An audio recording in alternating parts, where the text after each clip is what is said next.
Welcome to Unsung. I'm your host, Anthony Walker. In this episode, we're coming to you from the beautiful Mount Washington, taking in the view and catching some rays. We hope you enjoyed our start to our series of veterans featuring soldiers and sailors. If you've not had a chance to check it out, check out our Unsung Uncut series over on pittsburghonvideo.org. You'll want to give it a look. There's a special uncut on a Civil War hat in the museum's collection that has a very interesting story behind it. We also remind you to celebrate Memorial Day with free admission to the museum and a picnic on the front lawn.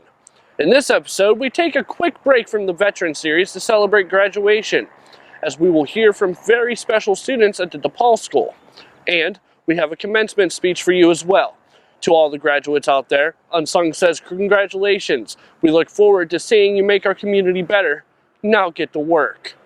Time for me to get to work as well with the latest news from our area nonprofits.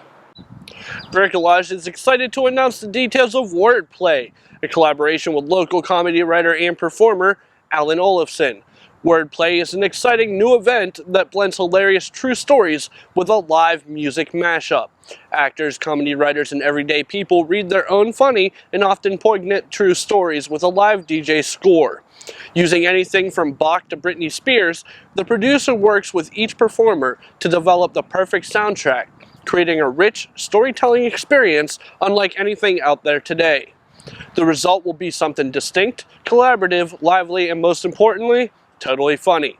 On Friday, May 31st, the first installment of this quarterly series debuts with storytellers David Harris Gershon, Nora McLaughlin, Alan Olafson, Amanda Hamilton Roos, and Todd Schaefer, with live music provided by DJ Firefly. The show begins at 8 p.m. and tickets are just $15 at the address on your screen.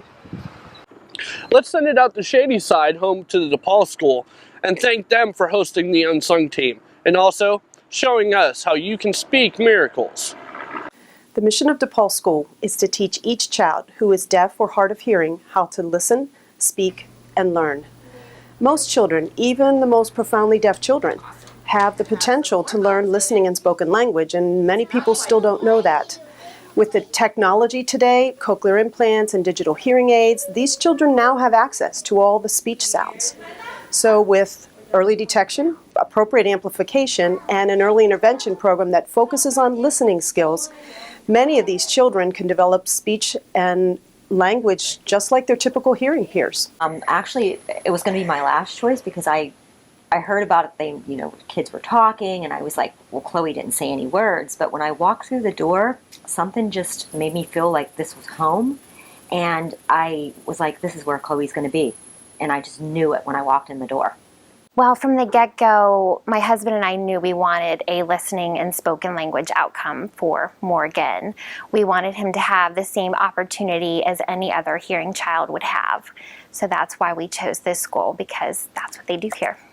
For our family, it was listen and spoken language because we wanted to be able to communicate with Liam. And we wanted him to be able to hear and to be able to speak. It was really amazing to see in what amounts to a very, very short period of time, relatively speaking, his development to be able to speak in sentences, to be able to use grammar. His vocabulary that he understands is just remarkable after having amplification for a little bit more than a year and a half. So what he's hearing and understanding is tremendous. What he's able to speak and say is growing by leaps and bounds. Started talking at, right around, I think he was 14 months old. So very similar to what a typical hearing child would be. And it was, I strongly believe based on the early intervention. So he found his voice here. It just her confidence level and the fact that she can get along with many of the students and she loves the staff. So it means so much to her and DePaul being here. The use of cochlear implants in children has been approved since 1990 by the FDA. We've been educating children at DePaul since 1988.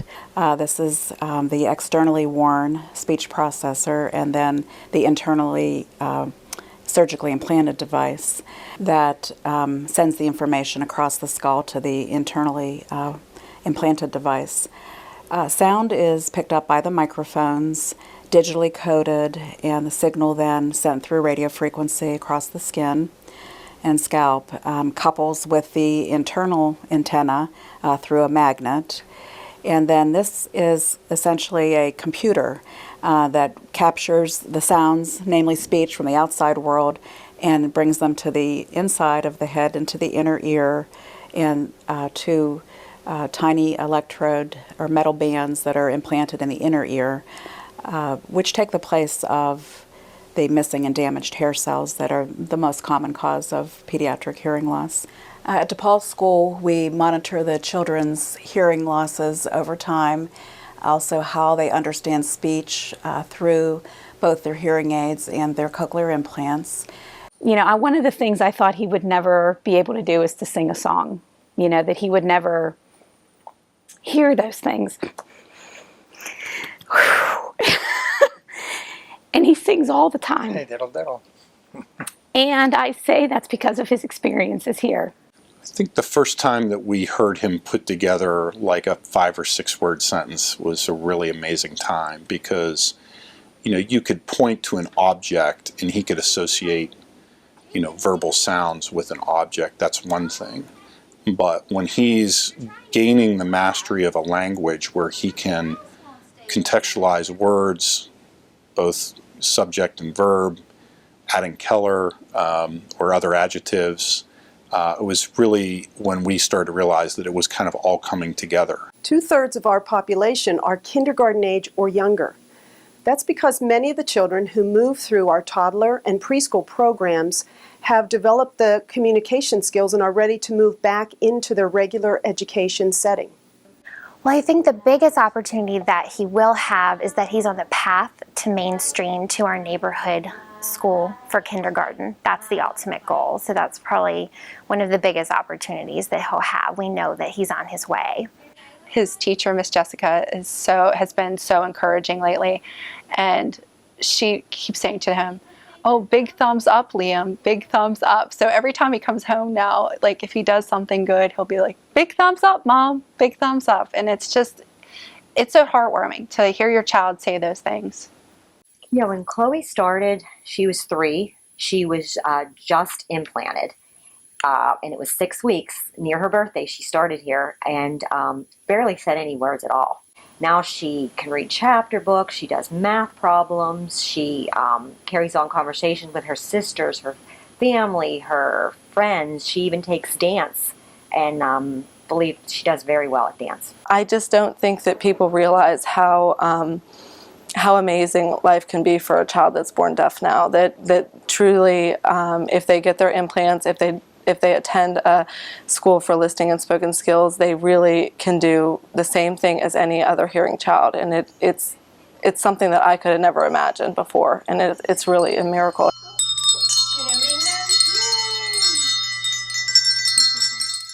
Graduates, my advice to you is know when to break the rules. We're breaking our own rules today. The following video is not from Pittsburgh, but it is making its way around Facebook. We think the message is one that is relevant to our community, and we hope it inspires you. Again, please don't think I'm giving you moral advice, or that I'm saying you're supposed to think this way, or that anyone expects you to just automatically do it, because it's hard. It takes will and effort, and if you are like me, some days you won't be able to do it, or you just flat out won't want to. But most days, if you're aware enough to give yourself a choice, you can choose to look differently at this fat, dead-eyed, over-made-up lady who just screamed at her kid in the checkout line. Maybe she's not usually like this. Maybe she's been up 3 straight nights holding the hand of her husband who's dying of bone cancer. Or maybe this very lady is the low-wage clerk at the motor vehicles department who just yesterday helped your spouse resolve a horrific, infuriating red tape problem through some small act of bureaucratic kindness. Of course, none of this is likely, but it's also not impossible. It just depends what you want to consider. If you're automatically sure that you know what reality is and who and what is really important, if you want to operate on your default setting, then you, like me, probably won't consider possibilities that aren't annoying and miserable. But if you've really learned how to think, how to pay attention, then you will know you have other options. it will actually be within your power to experience a crowded, hot, slow, consumer hell-type situation as not only meaningful, but sacred, on fire with the same force that lit the stars. Love, fellowship, the mystical oneness of all things deep down. Not that that mystical stuff's necessarily true. The only thing that's capital T true is that you get to decide how you're going to try to see it. This, I submit, is the freedom of real education, of learning how to be well-adjusted. You get to consciously decide what has meaning and what doesn't. That is real freedom. That is being educated and understanding how to think. The alternative is unconsciousness, the default setting, the rat race, the constant gnawing sense of having had and lost some infinite thing.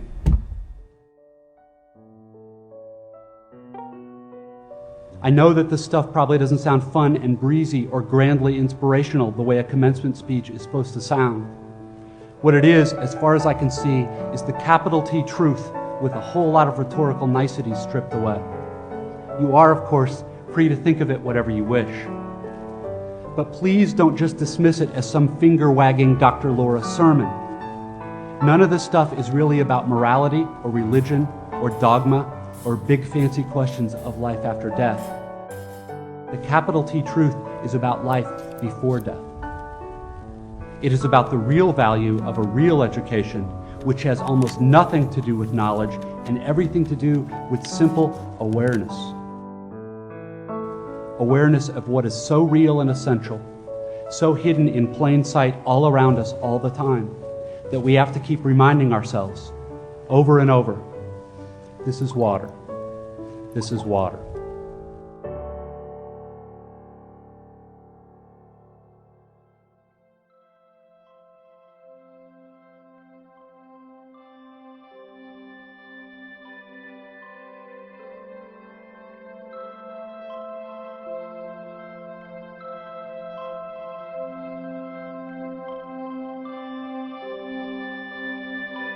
Join the Pittsburgh Center for the Arts for its 64th annual fundraiser, a cocktail reception that will include access to the latest exhibit that the Center for the Arts has, Fiber Art International 2013.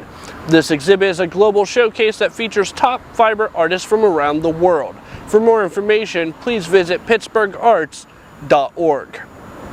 Join some very funny people and RSG1 Foundation on June 8th, 2013 at the Boiler Room on Banksville Road for Comedy to Cure Cancer, as they rally together to support local brain tumor and cancer patients who require medical supplies, treatments, and oncology consulting services. RSG1 is dedicated to advancing metabolic therapies that will improve the quality of life for brain tumor and cancer patients. Every $500 raised will provide funding to a local patient. General admission tickets are $25 when purchased in advance. You can get them online at comedytocurecancer.kintera.org. You might have recognized story tags and Twitter handles after our stories.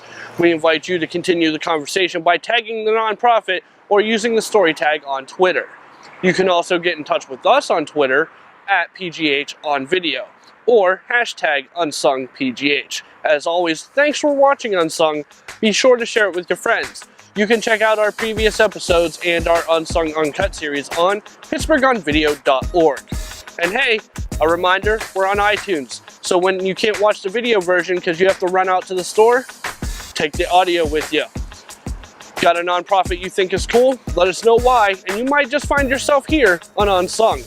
You can email Christopher at whitlatchc@pghfdn.org. I've been your host, Anthony Walker, reminding you to keep it awesome, Pittsburgh. We'll see you next time.